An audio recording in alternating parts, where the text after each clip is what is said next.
Okay, we're really lucky to have Marc Andreessen here tonight for this fireside chat for Boost. Boost welcomes Marc Andreessen. Marc is a founder of the venture firm Andreessen Horowitz, which is only 4 years old and has risen to the elite golden tier of venture capital. We're crossing 5 next month. Okay, crossing 5 next month. 5 next month. Oh, yeah. Fantastic. In a past life, he was one of very few entrepreneurs to have been able to build not only $1 but $2 billion businesses, Netscape and Opsware. But more importantly, he's a hugely outspoken supporter of Bitcoin during a time when it's largely controversial, especially like in the last 2 days with Mt. Gox. I was going to say this has been a dull week, and so I really don't know what we're going to talk about, but we'll figure something out. Large acquisitions, there's just crazy stuff going on. So let's give him a round of applause just for being here tonight.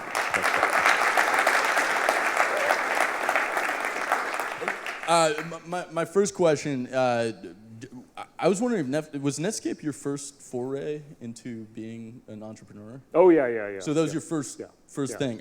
Okay, so all companies, I mean, we have 41 portfolio companies here now, and they're all founded for vastly different reasons. Yeah. I was actually wondering what Netscape's original purpose was, like what you were trying to accomplish. You want to hear the whole story? I would love any story. Right. We have an audience. So it never even occurred to me when I grew up in Wisconsin. I went to school at University of Illinois. It never occurred to me that I could start a company. Like literally, the idea never entered my head. I didn't know anybody who's an entrepreneur growing up. The idea of starting your own company, it just literally was not even it wasn't even an idea that was considered bad because it just was not an idea. Through kind of a variety of twists of fate, I ended up at Illinois. We ended up at doing a lot of work there around supercomputers, which then became the Mosaic project, which became the browser. And even then, it didn't occur to me to start a company. And I wonder in retrospect if I was just like not thinking. But in fairness to myself, Illinois, for those of you who've been to Champaign-Urbana, Illinois, not exactly a hotbed of startup activity. Small. Is it today? Not really. No, it's a small college town. It's a huge university with a very small college town, and it's literally bordered with cornfields on 3 sides and pigs on the south side. Pig farms, like not joking, like actual pig farms with actual pigs, which you can tell because the smell comes drifting across campus. And so, like, it's not like, and actually, the true story is there was one startup. There was one startup in town which was known as which was just failing, and it was the cautionary lesson. It was like white. That was the crazy guy. Yeah, that was the crazy guy, and it wasn't working. And so it was like, okay, that's clearly what you don't do. And then I had never heard the term venture capital, like it just had never penetrated. And this was also in the recession in the early 90s, and so generally everything was dead, and the valley was kind of sort of flat on its back, which I found out when I came out here. So I came out here, I actually got a job after I graduated. I came to Silicon Valley, it still didn't occur to me to start a company. And then kind of the really lucky thing happened, which was this entrepreneur named Jim Clark, who had started Silicon Graphics, which was sort of at the time the equivalent in the Valley of what Google is today. It was kind of the company that all the great engineers really wanted to work at. This was right after the movie Jurassic Park came out, which had the amazing 3D animated dinosaurs, which were all done on Silicon Graphics computers. So he was like this guy, and he was this really, really big guy in the Valley. And so he left SGI and wanted to start a company, but he couldn't recruit out of SGI, and so he needed somebody to start a company with. And so he went around to a dozen people in the Valley. He found about me through my work on Mosaic, and he went and talked to about a dozen of us total about starting a company. And 11 of the 12 of us said no, pound sand. I was the one guy who was like, okay, sounds good to me. And it was literally like, oh, startups, oh, interesting. And then literally Jim's like, okay, well, let's go raise venture capital. And of course, I'm like, what's venture capital? So he informed me of what the entire thing was, which was ultimately led to us raising money from Kleiner Perkins at the time.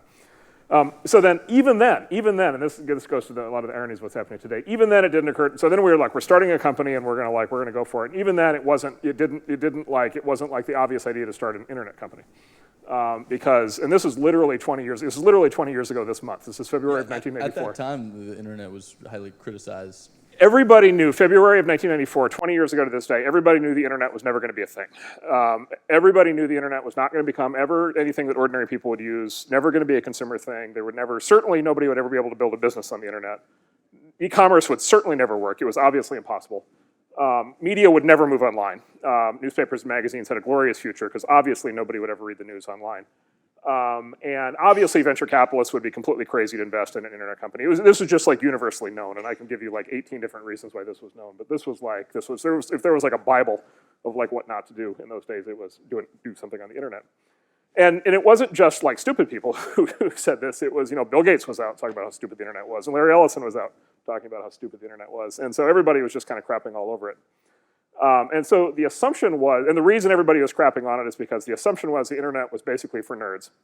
And everybody knew that regular people were not going to use what nerds would use. And so what regular people were going to use was going to be interactive television. And interactive television at the time, and if you go back and read the stories and this stuff, they're just hysterically funny in retrospect. Basically, the story was, and basically it was this theme of like Americans, especially Americans, like everybody knows they're couch potatoes, right? So the last thing an American is going to do is get home at night and actually do anything that requires leaning forward and thinking. Like just not going to happen. And so the only thing that Americans want to do is like lean back and eat Cheetos and like watch TV. And so the glorious vision of the future was 500 channels of TV. Like that was the big vision. And that was a big deal because there were 3 channels and then now there were going to be 500. And that was going to be the thing. And that was going to be broadband. That happened too. What's that? There are 500 Well, channels. eventually, yes. Eventually they got there. It took a while. But they did eventually get there. And so we actually started the original business plan for Netscape, actually, which we were writing and working on like literally 20 years ago, like almost today, was to build software for interactive TV. And then we ran the numbers on the deployment rate of interactive TV, and I think at that point there were 400 total people in the world that had interactive TV, and we said it'd probably hard to build a software company for an addressable market of 400 people. So we shelved that plan. That was depressing. The second plan was the Nintendo 64 gaming box was about to come out, which was a big deal at the time. The greatest system ever. It was really, really cool. It was really cool. SGI had actually built the chip. Silicon Graphics had built the chip for this thing, and so Jim was really wired in at Nintendo and at Silicon Graphics. And so we were going to build basically the equivalent of what is now Xbox Live or the PlayStation Network. We were going to build for the Nintendo 64. Of course, it would have been over 14.4 kilobit modems. It might not have been quite as exciting in retrospect as Xbox Live is today. For a variety of reasons, that plan fell through, and we almost shut down the whole thing and just gave up. And then one day, Jim and I were talking, and I said, this internet thing, like, I don't know what the hell is going to happen. I know everybody's dumping on it, but it keeps growing. Like, the one weird thing about the internet and the web, and this is when the web was really kind of coming into being, was it just kept growing. Like, every day there were more websites, and every day there were more users using web browsers, and every day there were more companies that were trying to launch e-commerce businesses. And then, AT&T ran the first internet ad right around that time. And Wired magazine started putting articles online, and like things started to actually happen. And I said, like, I don't know, I can't predict this thing. I don't know what the hell's going to happen, but like it looks like it's working, and all this other stuff looks like it's not working. And so maybe we should consider starting an internet company. And to Jim's enormous credit, he said, yeah, that sounds like a good idea. So business plan number 3. Wow. Yeah. Well, thank you. Actually, my foray into the internet and computers in general was, I have to thank you for the Netscape Navigator. And then also, You were like 4. I was not 4. I was like second, third grade. Okay. I think. Yeah. 4th, maybe. Yeah. Well, in Silicon Valley, preschoolers are on the internet. Two things. Okay, there were two things that got me into computers. One was Netscape Navigator, which showed that you could connect to people, and then one was KidPix. So those are my two things. Yeah. So it was mostly traction that in the internet overall that led you to doing the startup in the internet. Yeah, so basically, and this is why it's so much fun to talk about Bitcoin. Like Bitcoin is tracking the internet like it's almost 20 years to the day. It's almost the same thing. We'll come to that later. But the thing with the internet at that time was it was. I now have the vocabulary. I could only see it then. I didn't have the words to be able to describe it. Now I can describe it. It was a network. It was a network effect. It was a positive feedback loop. And it was a network. It was a multi-sided network effect. It was actually really cool. It was users with web browsers. It was websites. People putting up websites. It was ISPs. Right, were getting built out at the same time. So the infrastructure of the internet was getting built out at the same time. So like penicillin, you just stumbled onto just revolution. It was like the third attempt, and you stumbled onto revolutionizing the internet for consumers. Well, so the good news is it had momentum. This is sort of the thing, and the work we've done at Illinois contributed to that. But Yeah. like it had momentum, and it just kept growing. It just kept going.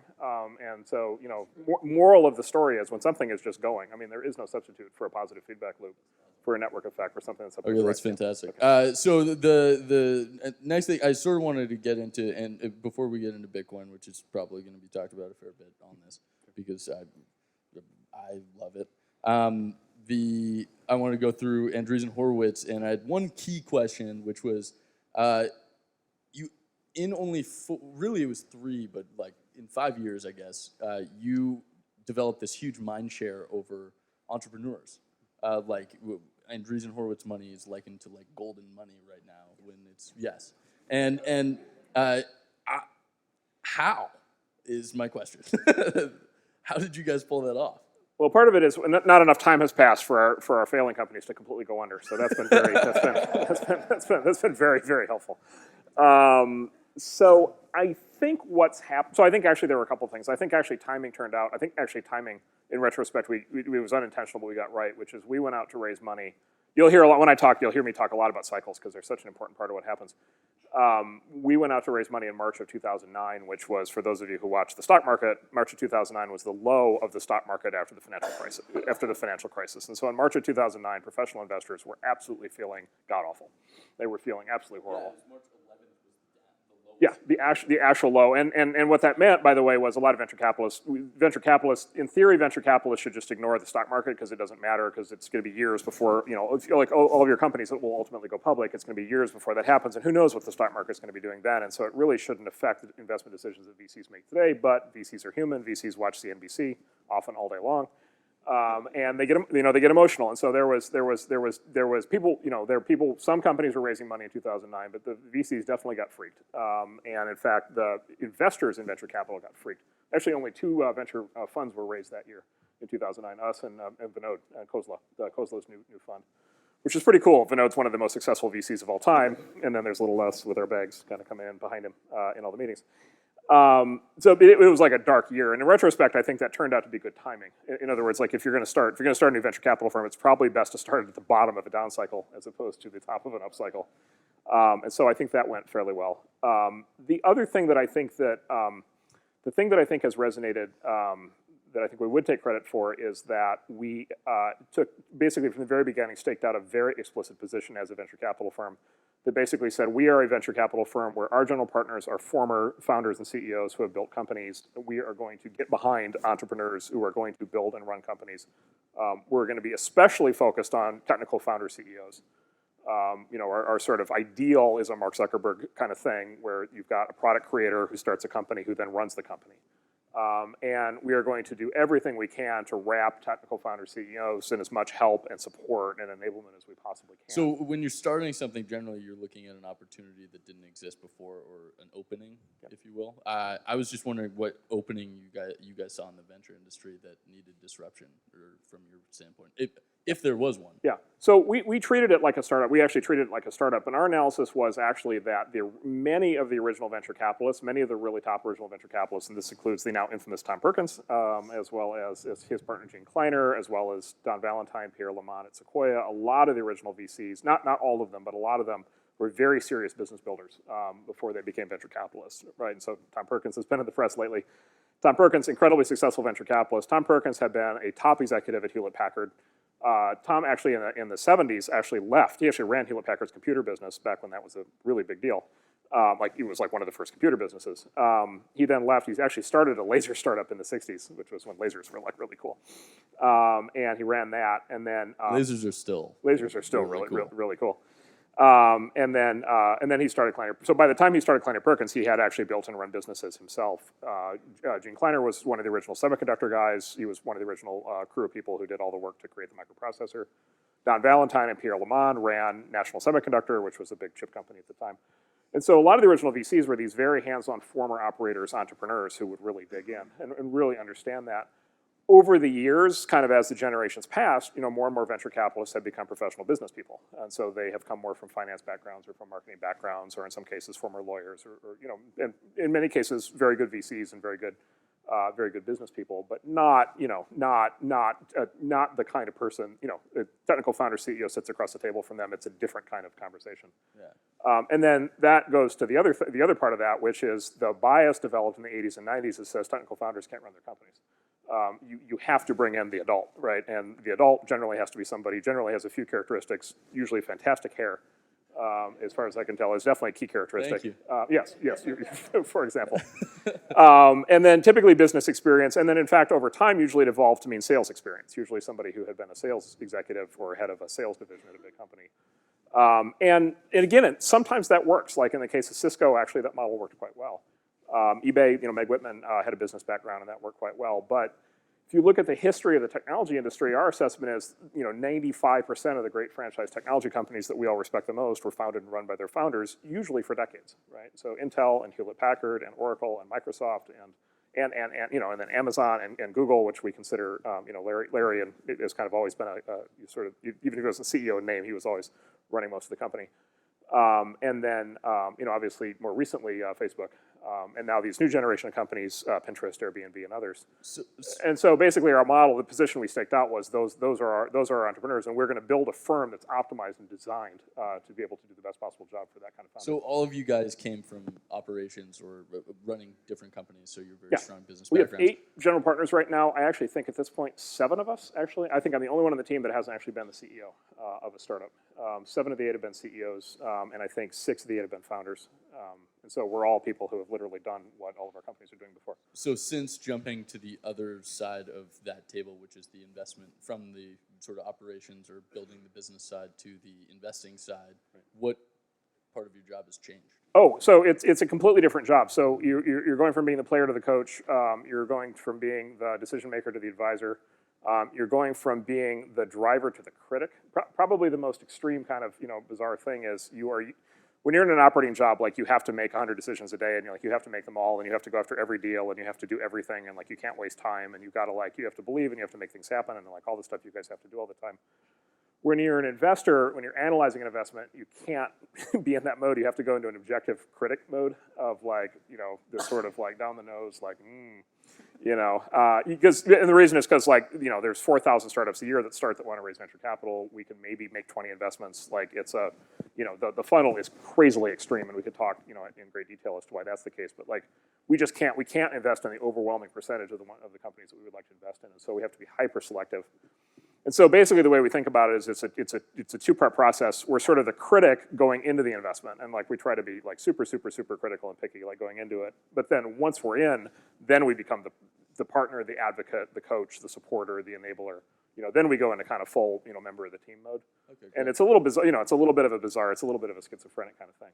Yeah, no, I thought that it was probably a huge dichotomactic system. Well, then the other thing is you have to be willing, and this is really critical, for as you guys go raise money from VCs. It's really critical. You have to. The risk with former operators who become VCs is they have a very hard time. Some of them have a very hard time not just stepping in and running your company for you. The instinct to command and control. It's very strong. And so in our shoes, you have to have incredible discipline to not think that you can go in and fix things. Not day to day. Yeah, you can't. You literally can't. You will ruin the company if you try to do that.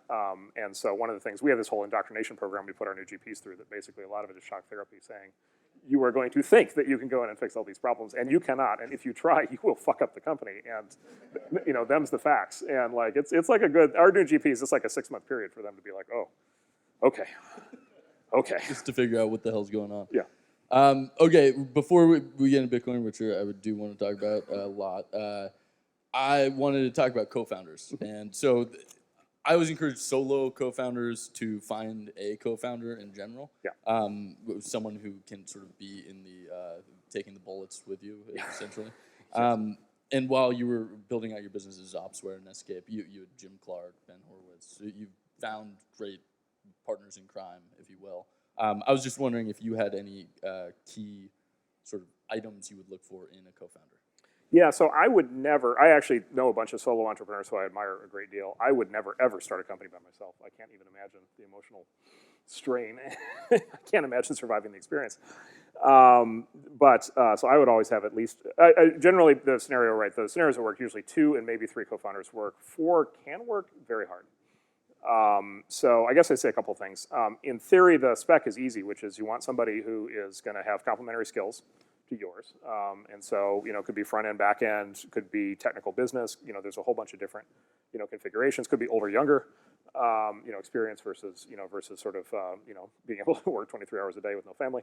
Whatever it is, like there's different mixes, but you want complementarity and then you want trust. It's that last one that's the killer. Startups are so incredibly stressful that people's relationships get tested in every conceivable way. It's really daunting to start a company. The problem with the co-founder dating process is it's very hard to start a company with somebody who you don't know before you start the company with, because how do you know if you're going to actually trust each other? Like, how do you know if you're going to actually mesh and actually be able to maintain the relationship?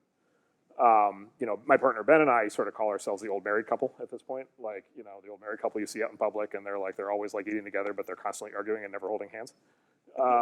It's one of those. And so, we've now been working together for so long that we completely understand each other's strengths and weaknesses. And so the partnership works really well because we trust each other so much that we know I know when to defer to him and he knows when to defer to me. And so as a consequence, we never worry about stepping on each other's toes. We never worry about people being able to play one of us against the other. We never worry that we're not going to want to work together. Like, it's been long enough. But that's 15 years of experience. And so that's the... Yeah, where would you... That's the problem. Where would you suggest, like, okay, so say it's a solo co-founder, needs a founder. Yeah. Where would you suggest looking? Well, so... Is that, can you find them? Yeah, I would say, I think it's a worthwhile thing to try. I'd say it will require time. It will require a tremendous amount. It's sort of rapid immersion. I'm going to compare it. It's like, okay, I need to get married and I need to be married in 3 months. Okay. I'll go on like 40 dates and I'll I don't know, I guess we all watch The Bachelor. Like, it's like not like, it's just intense. How do you know? True love. Right, how do you know? And it's, being married is more serious, but like, you have to assume it's a 10-year thing. You have to assume it's a 10-year partnership that's going to come under unbelievable stress. Yeah. And so you just have to spend as much time together as you possibly can and really, really, really, really be comfortable.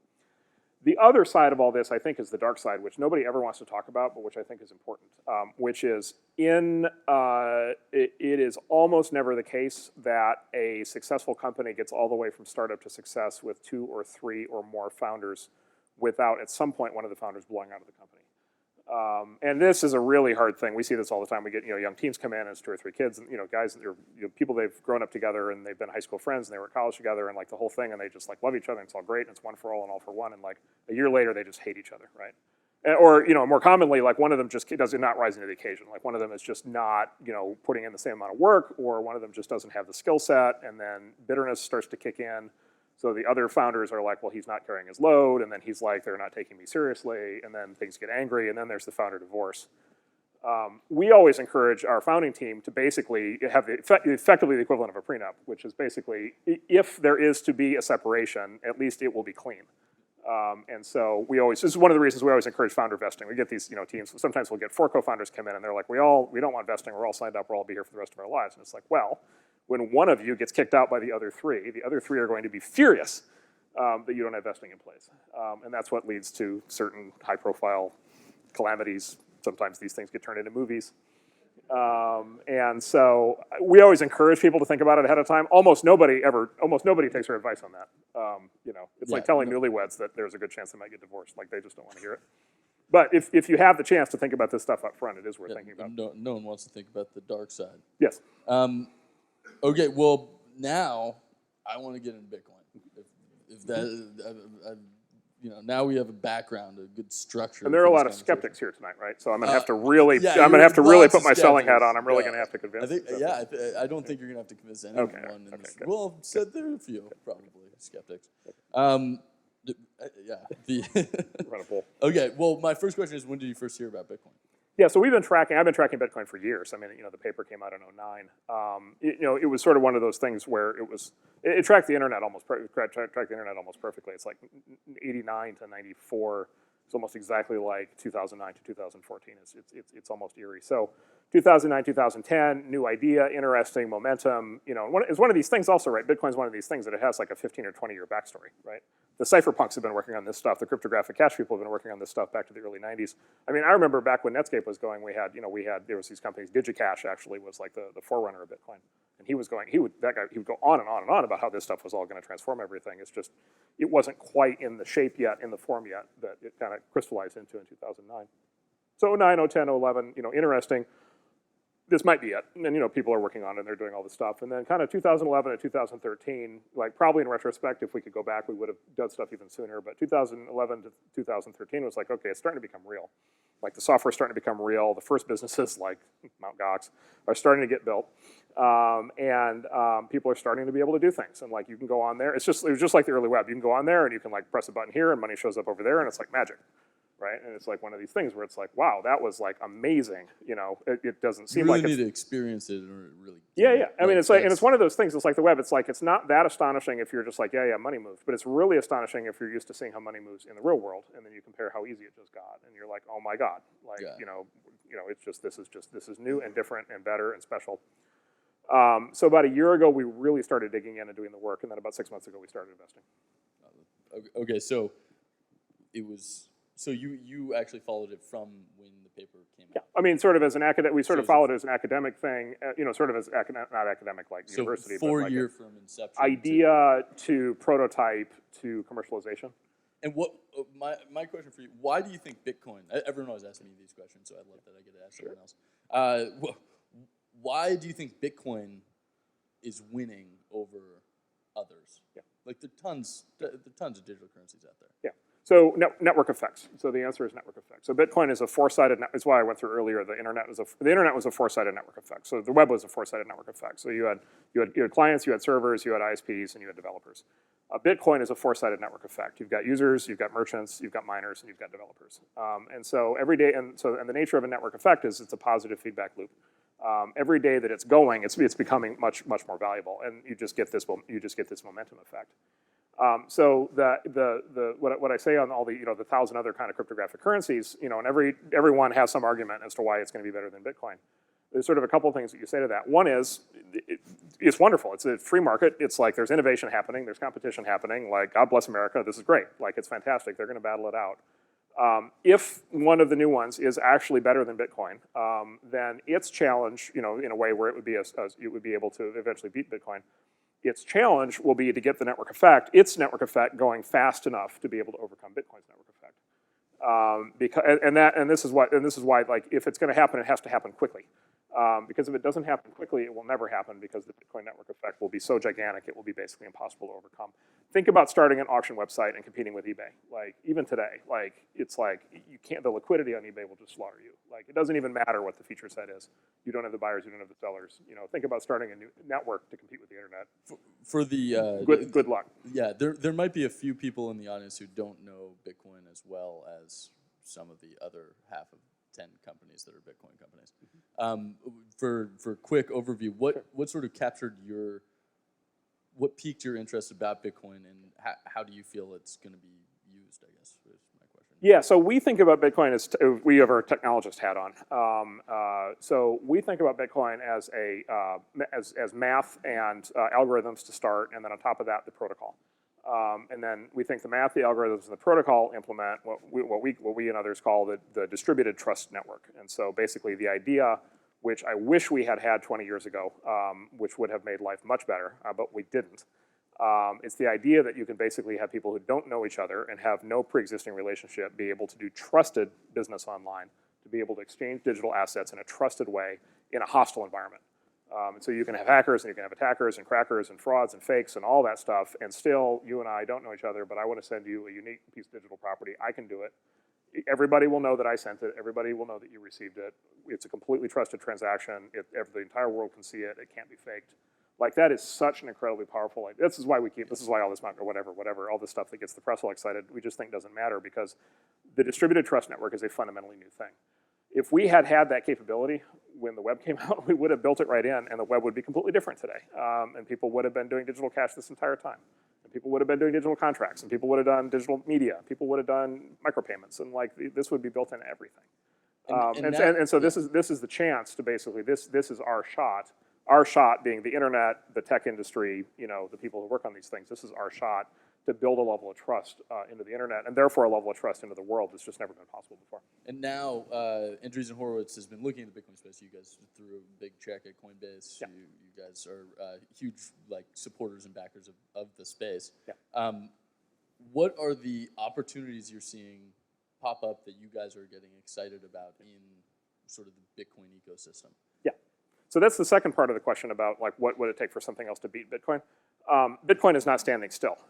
And so basically the way we look at it is every single thing that people can list that's either wrong with Bitcoin or missing from Bitcoin, to us is an opportunity for a new technology and probably a new company. And so, for example, one of the things that's coming out today, I'll just give you a random example, the Mt. Gox thing is like, oh my God, there's no insurance for Bitcoin. Like, okay, well, how about a startup that insures Bitcoin? Boy, that would be interesting, right? And you could just provide that. You could just have insurance contracts for Bitcoin. Another thing people complain about for Bitcoin is you can only buy Bitcoin, you can't short it. There are no derivatives, you can't hedge the currency risk, right? So how about Bitcoin derivatives? How about Bitcoin banking? How about Bitcoin lending? How about Bitcoin, how about, and then smart property? How about Bitcoin contracts? How about Bitcoin digital keys? How about Bitcoin, ultimately stocks and bonds? On and on and on and on and on. And so we basically, and then also, by the way, vertical markets, Bitcoin for, large, money exchange. Bitcoin for, secure cold offline storage. Bitcoin for trade financing. Bitcoin for small business financing. And so the way we think about it is sort of bottoms up is what's wrong with Bitcoin, and let's build the companies and the technologies that are going to fix it. And then, by the way, top down, let's take a look at the entire financial system and let's rethink it, given that we have a new foundational technology. Right, the great thing, so this is the whole point of the distributed part of the distributed trust network is that this idea of trusted transactions happen in Bitcoin in a completely decentralized way, which means you don't need, at the core, you don't need the bank, the brokerage, the stock exchange. You don't need all these centralized hubs that you've always had in the financial system, which means you have a chance to basically look at the functions of the centralized hubs, like banks and brokerages and exchanges, and basically say, okay, if we could start from scratch, knowing that the transactions could be inherently distributed, what new form of a bank could we build, or what new form of an exchange could we build? And so it's a chance to literally rethink the entire way the financial system works. Yeah. That's why we get excited. And okay, I'm going to ask you what, Mt. Gox? Yeah. Question mark. Yeah. So yesterday, Mt. Gox, just came down, is insolvent, is horrible. Yeah. What are your thoughts? What impact is that going to have on the Bitcoin ecosystem? What's your thought process around what's happening? Yeah, so the only debate right now is whether Mt. Gox was either incompetent or crooked or both. My odds are on both. I actually think crooked. My personal suspicion is crooked may have actually been a bigger part than incompetent, although we will see. Either way, those people in that place at that time, starting with Magic the Gathering, literally everybody knows this, right? Mt. Gox, Magic the Gathering, online exchange. It's a great place to exchange playing cards, and oh, by the way, huge amounts of money. Like, not the best idea in the world. Not the most obvious pivot.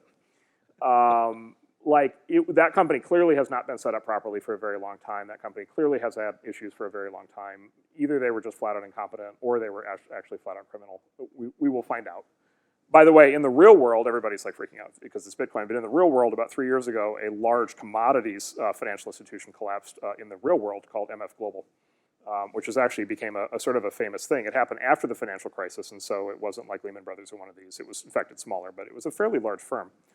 And it is for commodities, for people who do commodities futures and derivatives and things like that. And so MF Global collapsed. It became high profile because the head of MF Global was the former head of Goldman Sachs and the former governor of New Jersey, and John Corzine. And literally, MF Global collapses, and I don't know what it is, like $10 billion just vanishes.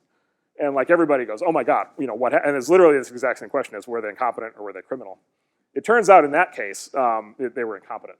And so actually, people have gotten the money back. In the case of Mt. Gox, we're going to go through a smaller version of that same thing. It had to happen. They had to go. There have been known problems for months, and we can talk about that at length. It had to go. I point to it as an example of a properly functioning financial system. You had one exchange go down. Bitcoin price on the other exchanges actually dipped going into the crash, and then today it recovered and rose, which is surprising. So if you bought at 11 o'clock last night, you're golden. Yeah. There was literally, so, and this, if you track financial instruments in the real economy, this is what happens, which is when there is going to be a problem, the price falls going into the problem because traders are discounting the risk into the price, and then the thing happens, and then almost always the price rises afterwards, and it almost always surprises the press in particular is almost always shocked because they're like, well, doesn't that prove that that's doomed? And it's like, no. It was already built into, the negative impact was already built into the price, and so once the crisis is passed, then the traders go, okay, there's no more risk, like it's done, we're through it. And so the price of BTC has actually risen since. Other exchanges are rising up to take its place. Other kinds of companies like Coinbase are rising up to take its place. I mean, I think it actually shows stability in the ecosystem in general. Well, the other thing is Bitcoin kept working. So like the Bitcoin transaction network kept working. The price held actually remarkably well. Yeah, Mt. Gox was trying to blame it on Bitcoin. So this is also the other thing that happened, which was Mt. Gox has basically been trying to blame this entire thing on this what's called the malleability issue in Bitcoin. The problem is, like, that seems to have only affected Mt. Gox, maybe one other player a little bit, but that seems to have only affected Mt. Gox. And so this gets back to the incompetent versus crooked. Either Mt. Gox was incompetent and they just had horribly implemented code that couldn't deal with something that many other people had known about for years and had dealt with, or they were crooked and they're literally using it as the excuse for a bank robbery. By the way, robbing their own bank, which is kind of a neat trick. So there's a bunch of questions. So one is incompetent or crooked. Another is where's the money, which relates back to incompetent or crooked. Third is now you've got a where in the world is Mark Karpellis thing going on, right? Which is like this guy, who by the way did not create Mt. Gox. He just bought it when it was in exchange for playing cards from actually a guy I know, a friend of mine, who was like, I don't know, whatever. He's an American living in Japan, right, running this thing through his personal Wells Fargo checking account in California. Like, it's just the most bizarre thing of all time.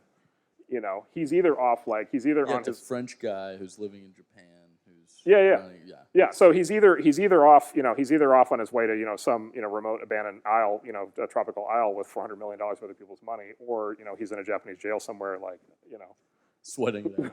who the hell knows? And so I just view this as this is one of the lines we use around the office is so it's stressful now, but at some point in the future you'll bring this up and then we'll chuckle nervously and change the subject. There that is. There's the nervous struggle. Exactly. This is one of those. This will be a chapter in the book. But I am quite confident, like Bitcoin itself is like nothing has changed. The status of Bitcoin has not changed. A lot of the people in the system understand that, and I'm confident it won't have long-term impact. It's just one of the things that has to happen to be able to get to real companies, actual adults managing large amounts of money, actual like secure systems. Yeah. So at Boost, when we were looking at the Bitcoin ecosystem, we were thinking, okay, let's assume that infrastructure works. So we assume payment processors, miners, exchanges, all those things need to work in order to make anything else work in the ecosystem. Right. And then, so what we were looking at really was, inflationary economies. We were looking at remittances. We were looking at anything that makes Bitcoin easier to use. Right. And then microtransactions. And that was sort of the 4 silos we positioned everything into. Yeah. And most of the companies are in there from our batch. What I'm getting to is, what do you think is next? So a lot of the job of a VC is sort of trying to predict the future. Yeah. And what do you feel is sort of, I feel like second generation are the things I listed. What do you think is happening to move it to the third generation, and what's that going to look like? Yeah, so I have several ways to dodge that question, which I will go through in order. Perfect. So one is, look, the most exciting thing that's happening right now, I think, is that a lot of extremely smart developers and entrepreneurs have figured out this is a big opportunity. And so you guys are a case study of that. We're seeing it in the firm. We're seeing just this flow now of really, really smart people, both technical people, entrepreneurs, and in some cases, the combination of the two. Who are thinking, okay, this is it. This is the chance. This is the chance to do something significant in financial services. And so we're seeing a lot of talent and a lot of creativity being applied.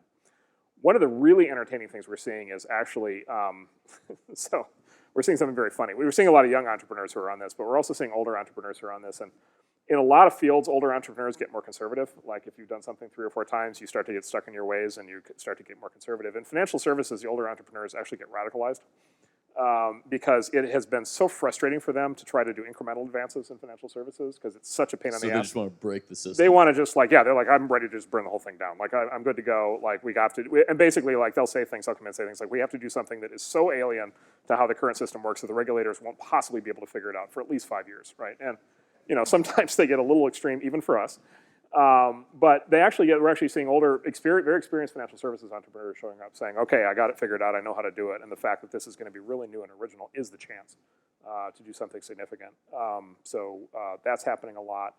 Like I said, a lot of it is, I think what's happening is nobody's actually done this top down or written about it in one place that I've been able to find, but I think collectively we're decomposing or sort of deconstructing the financial services world, and we collectively are in the process of figuring out how to rebuild at least large parts of it.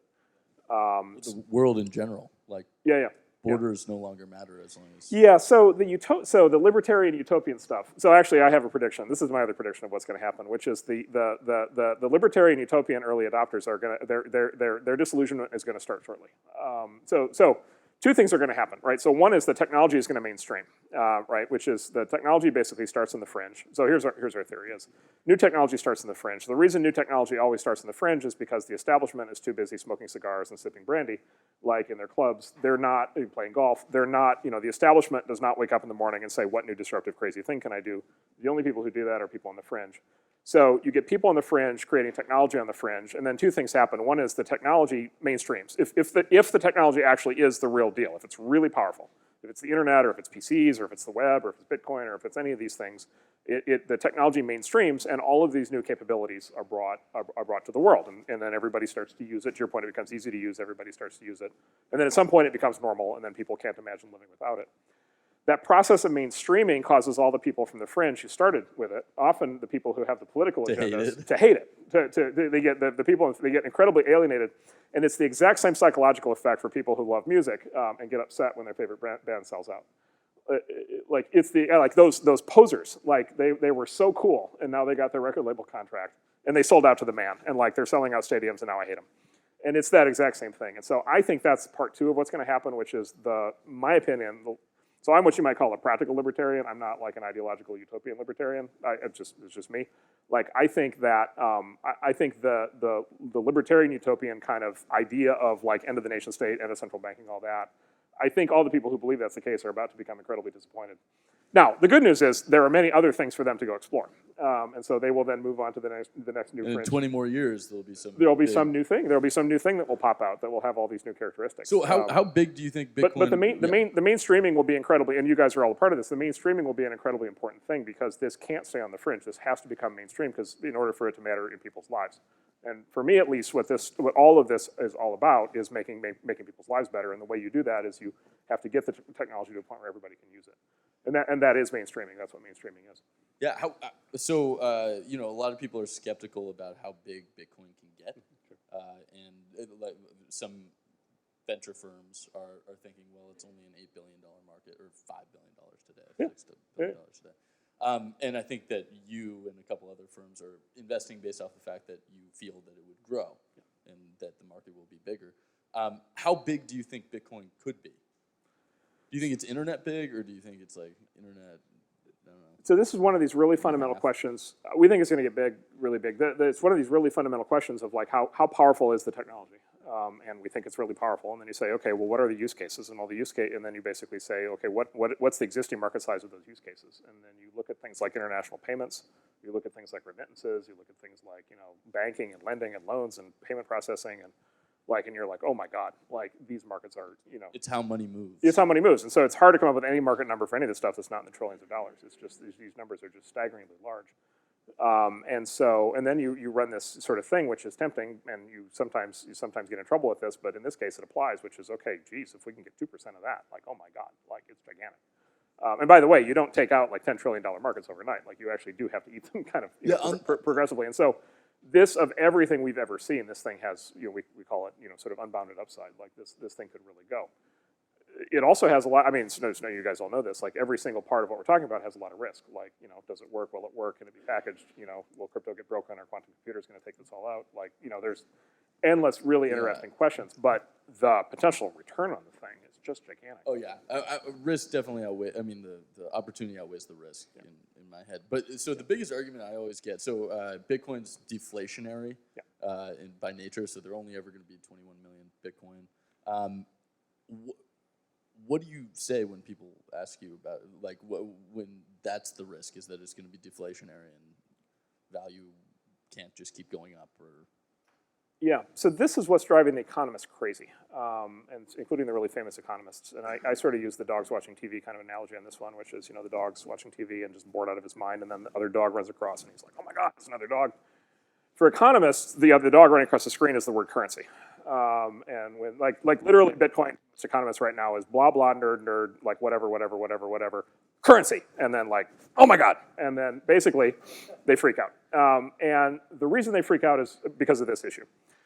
So the way economists think about currency, they studied currency for a very long time, hundreds of years. The way economists think about currency is there's two kinds of currency. There's deflationary currency and there's inflationary currency. The gold standard being, legendary deflationary currency. Basically, any currency based on a real world item is deflationary because there's only so much of X in the world. There's only so much gold or so many diamonds or so much cocaine or whatever it is you're going to use as the foundation of the currency. And then there's paper money, which is apparently inflationary. It's not backed by anything, which means the government can and does print, more of it every year. And that's the concept of seigniorage. And the government makes a lot of money off of literally being able to make money. And so the economists have studied for a long time deflationary currency versus inflationary currency, and generally economic doctrine is you always want inflationary currency versus deflationary currency. And the reason is because inflationary currency has the problem of it gets less valuable over time, but the fact that it gets less valuable over time motivates people to spend it. Whereas in a deflationary currency, the fact that it gets more valuable over time can cause people to want to hoard it. And then that leads to what economists call a liquidity trap, which is everybody's got money, but nobody wants to spend it. And that's like a very real, dangerous, powerful kind of thing in modern economics. The thing about Bitcoin that is new and different is that it is infinitely divisible. And so the deflationary idea is kind of wrapped up in the sense of a fixed quantity. And it is true that there is a fixed quantity of 21 million Bitcoin, but it's also true that you can subdivide Bitcoin into essentially over time, infinite fractions. And what's interesting is, if you think about it that way, there is no historical deflationary currency where that's ever been possible. You can't subdivide gold, right, down to the atomic level, right? I mean, you would literally have to, you get out your your electron microscope, right, and you carve off an atom of gold and you give it to somebody. Like, that's the kind of capability that we're talking about. With Bitcoin, it's just bits, and so it's very easy to do. And so you have this really weird situation. It's the first of its kind, where it is deflationary total, but it is inflationary in volume. And so the answer to the liquidity trap is you just subdivide. And then the way you think about the value of and then the next question they ask is, okay, well then there's infinite subdivisions, then you're back to being just like hyperinflationary. It's like, no, that's wrong. Basically the way to think about it is Bitcoin in total has a market cap. Like, think of it like a company in this sense. Think of it like equity in a company. 1 million Bitcoin add up to your $8 billion or whatever it is. Then you divide by 21 million to get the value of BTC, and then you divide by a million from there to get the value of a millionth of a BTC. And so this is what's screwing up the economists, is they've never dealt with a currency that is literally deflationary and inflationary at the same time. And that concept is like breaking their brains. What I'm looking for and haven't found yet, what we need, and if anybody knows anybody, let me know, what we need is a top-end academic economist with a computer science degree. Which apparently is very hard to come by, because I don't think I've met. Or doesn't exist. Or may not exist. It's like a unicorn. Yeah, it's like a unicorn platypus. What we need is a top-end economist who really understands this stuff, who also has a computer science degree, who can go deep on the technology. Because what's happening right now is the conversations are just like happening on two planes. And the economists think that we're all nuts. I mean, they think I've lost my mind. Like, they won't even talk to me about it anymore. They're like, whatever, you're crazy.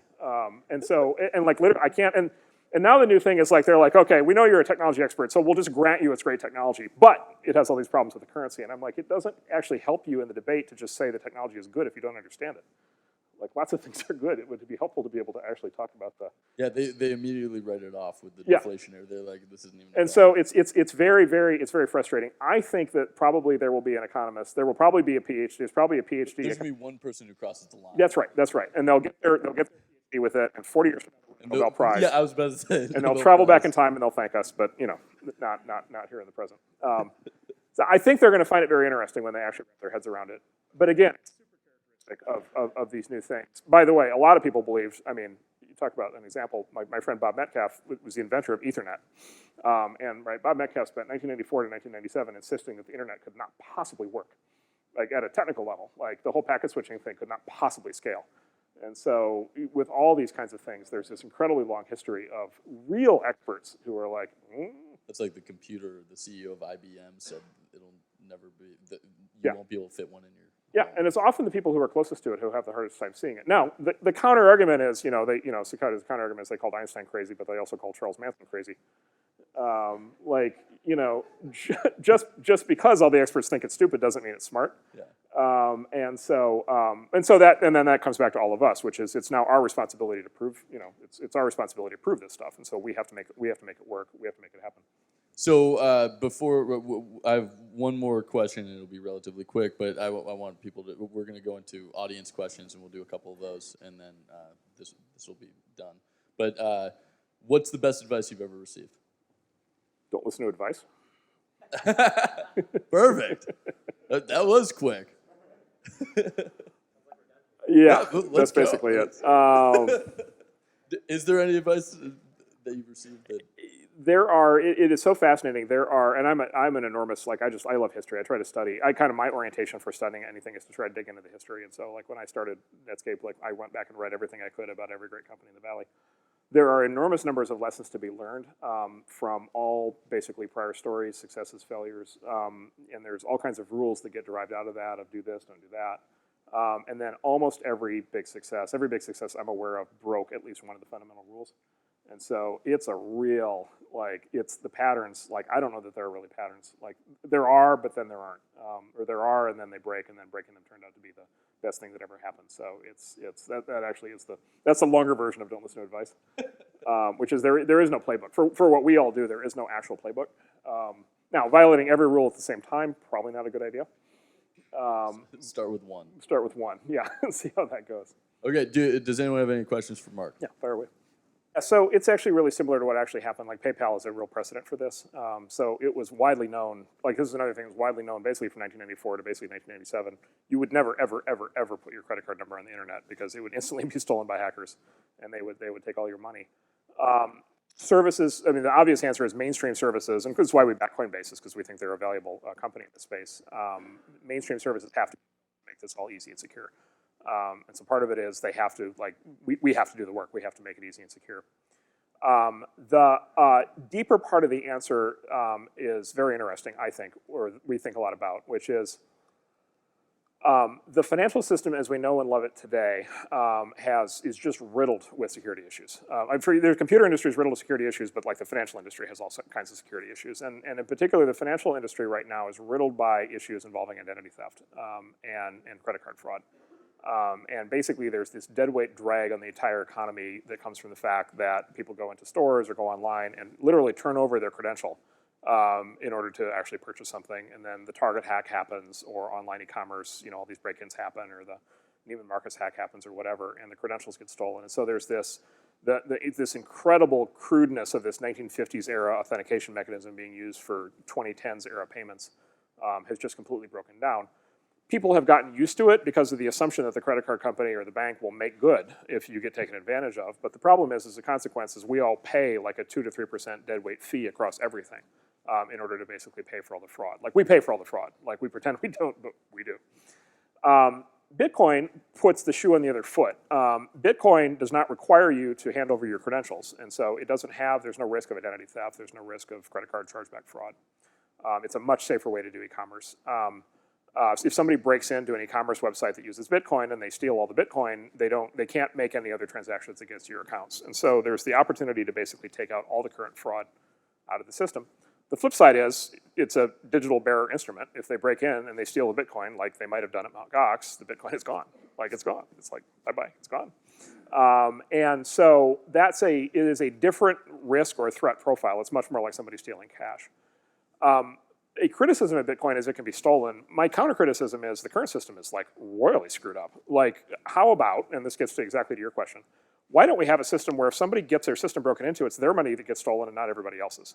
Like, I think that would actually be a good thing. And the reason I think that would be a good thing is I think people in the modern world, both consumers and businesses, are going to have to start taking more responsibility for the security of their systems. And so if I'm a consumer and I have all my money in a digital currency, I should pay attention to where that money is. I should pay attention to what service I have it, what wallet service I have it in. If I want to back it up, I should actually back it up. I shouldn't like forget to do the backup. I should maybe print it out and store it in a safe deposit box. You know, I should like take this seriously. I'm an adult. I can take responsibility. I can take this seriously. And then really when it comes down to it is businesses need to take this stuff seriously. And I think if Target had known, this Target hack is just amazing. I think if Target had known that the consequences of a hack were not that all of your credit cards would get stolen, but rather all of their money would get stolen, I think they would have been taking security a lot more seriously this entire time. And so at least I think it's time in our industry and in the banking and financial services industry to shine a light on security and the consequences of not taking security seriously. And to me, it's very similar. Like there was a point at which people started to lock their houses.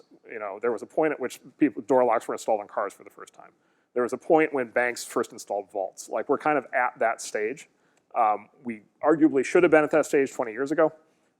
But it's going to be part of living in the modern world to take that seriously. And then, of course, that means opportunity for all of us to build the products that are going to actually implement everything I just talked about. So there's no broad-based bubble in technology, and I could go on at enormous length about that, but I'll try to contain myself. Basically, the characteristics of a bubble are completely absent. So there are very few IPOs. The companies that are going public are incredibly high-quality companies in general. Even the companies that have run into trouble, for the most part, have been very big companies at the time they've gone public. And so there's in a bubble you always see just crap. You always just see crap IPO after crap IPO, and you're just not seeing that right now. And PE multiples for public tech companies are very low. And so Google's PE has been floating around between 16, 18, 20, you know, for the last, you know, basically 5 years. You know, Google, like, my God, if there was one company in tech you were going to invest in, like, how could you possibly? Like, it's just it's been a crazily low valuation the entire time. Apple's PE has been floating around 6 to 8 for the last like 10 years. I mean, Apple's been trading like a steel mill that's been about to go bankrupt for like 10 years. I mean, it's just so it's really in the public market. It's not only not a bubble, it's the opposite of a bubble. It's been practically a depression, and I could go on at length about that.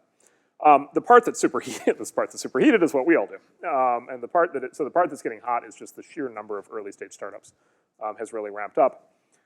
The problem with calling that a bubble, though, is there's a really good reason for that, which is the price, and you guys are all case studies of this, the price of starting these companies has dropped dramatically, right? And so when we started Netscape, the assumption was you needed $20 million to get something new off the ground. And I could, you know, I can't, the stuff we used to have to do to get a company launched is just, would strike you guys as just crazy, like insane. Like, let's go start on day one, go buy $5 million worth of like Sun servers, like just crazy talk, right? And now, you know, you guys all get started on a tiny amount of money compared to what it used to cost. And so, you know, you have this sort of economic justification, which is if you can run 10,000 experiments for the same amount of money that it would have taken to start 100 companies 20 years ago, like, why wouldn't we all be better off, you know, starting the 10,000 experiments? Now, the flip side of that is, as everybody here is keenly aware, and we're keenly aware, is there are way too many seed stage companies that can never possibly raise Series A money. Like, there's a fundamental bottleneck, and then there's another bottleneck between Series A and Series B. And so the Darwinian process is going to be intense. You know, there's an oversupply of seed stage startups.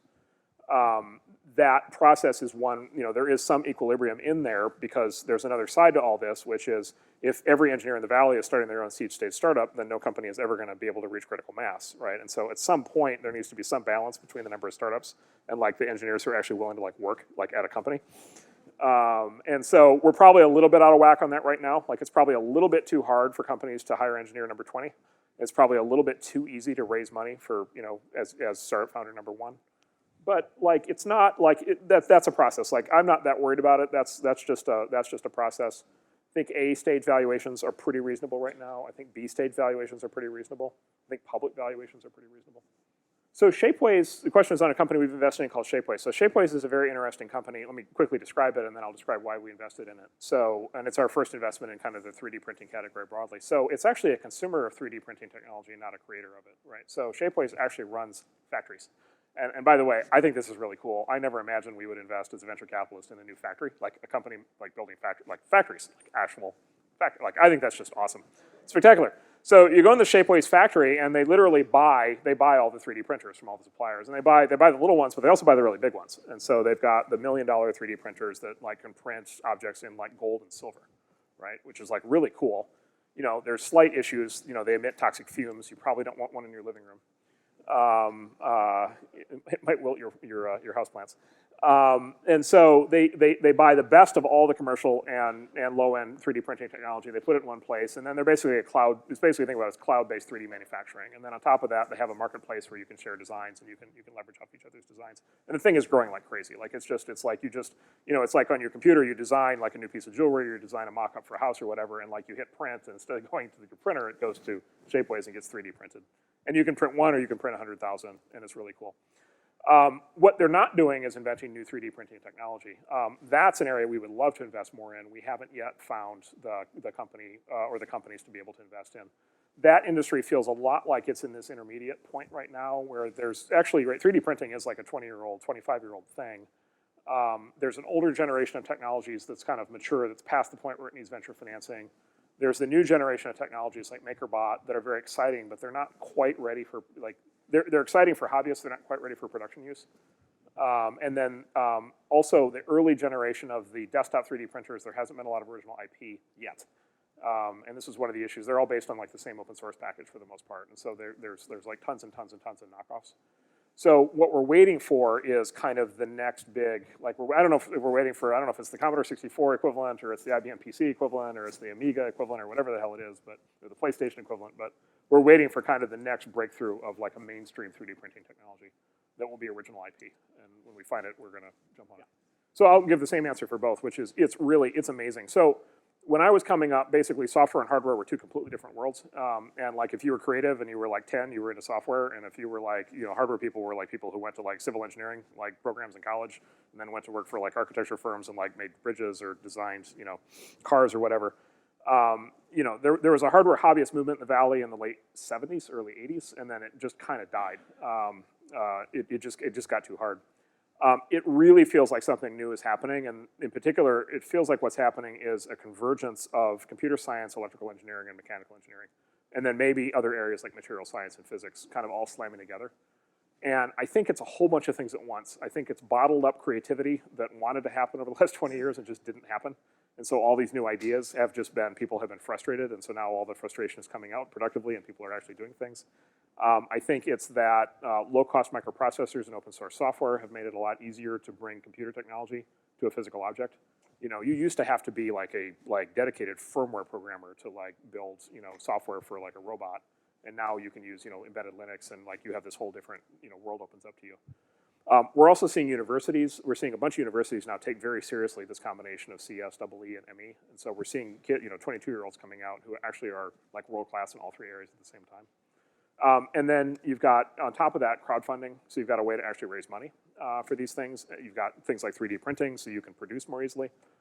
And then you've got the internet as a way to raise visibility and attention, recruit people to work on projects with you, and then as a marketing channel. And just YouTube alone as a marketing channel is just something that never existed before. You'd have to work desperately to try to get on TV or something before YouTube to show people the product. And so it feels like 8 or 10 different things have happened that have now catalyzed all this. And so it's incredibly exciting. We have one robotics startup, this company Anki, which it's like the Google self-driving car shrunk all the way down to this little 2-inch die-cast car that whips around the track at like 30 miles an hour. It's the coolest thing I've ever seen. It's like car combat. They're all little robots. And they're Carnegie Mellon PhDs, like full-on high-end roboticists who have decided to bring, basically to bring like full-on modern advanced AI robotics like into the living room, starting with toys. And so we're on that, and we're very, very excited about where this is all going. So specifically cryptocurrency. So cryptocurrency, I would say cryptocurrency of the form of, the cryptocurrency of which Bitcoin is like the leading example of. And so like, for example, like I'm not religious, like I actually really don't care what the value of BTC is. I care a little bit that Bitcoin win, because like we have investments in Bitcoin companies, but if we're sitting here in a year and something else has overtaken Bitcoin. Dogecoin? Yeah, Dogecoin wins, man. I'm gonna be back here in a year and I'm gonna tell you how great Dogecoin is. Like, it's gonna be the most amazing thing ever. Like, it doesn't really matter. It's a little bit, again, I go back to the metaphor, is like the web won. Well, the web won. Well, could have been something else. Like it could have, Gopher could, for those who remember this stuff, Gopher could have grown up or something else. Somebody else could have come up with something different that did what the web did, but did it better. And if that had happened, then we would all be using it. And we would have all the same results. It would be great. It would be equally fantastic. It would be great. The major advantage of Bitcoin is just everybody right now, not everybody, a lot of people are just agreeing to use it.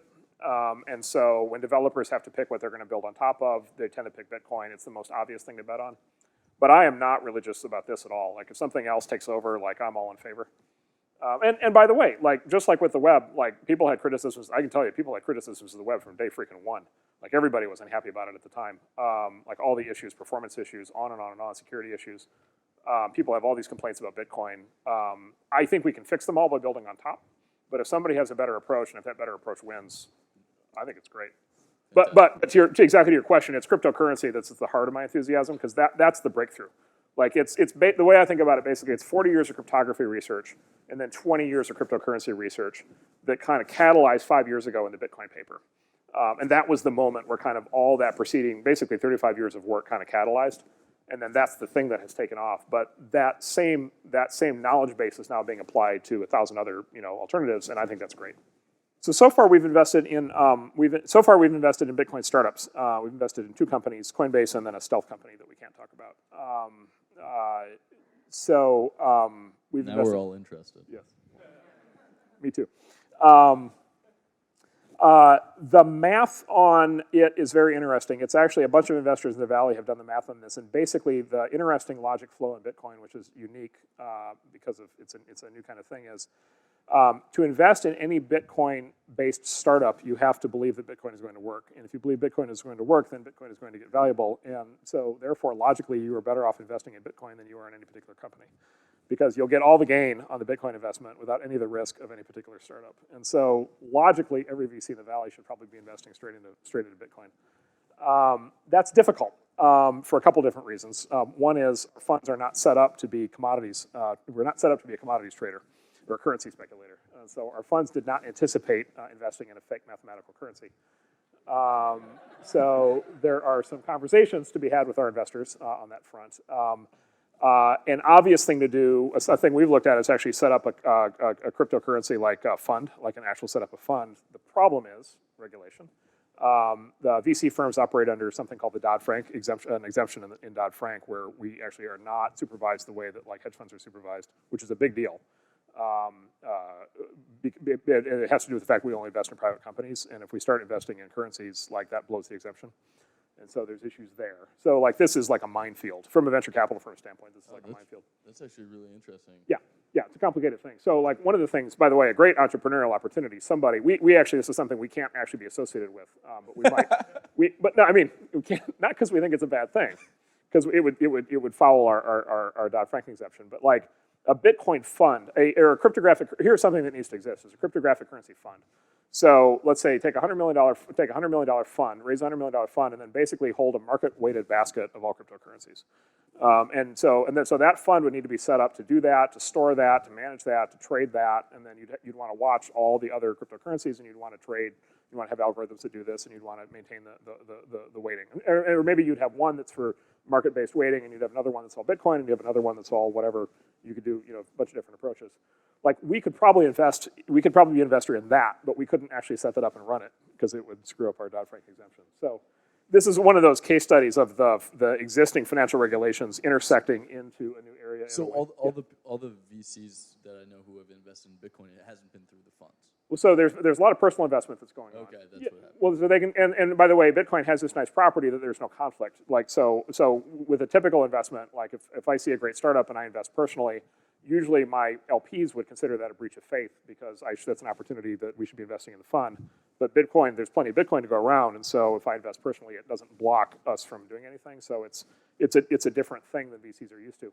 Now, that said, a bunch of VCs are now going back to their LPs and having the discussion that we just had and basically saying, this doesn't make any sense. We're doing all these contortions. Why don't you just let us invest in fake mathematical currency? And we won't have to go through all this. And that's kind of the conversation that's happening broadly right now. Great. Well, hey, let's give Mark a round. To which, by the way, they tell us it's great. As long as the value goes up, we're completely happy with that. Okay, let's give Mark a round of applause. Great.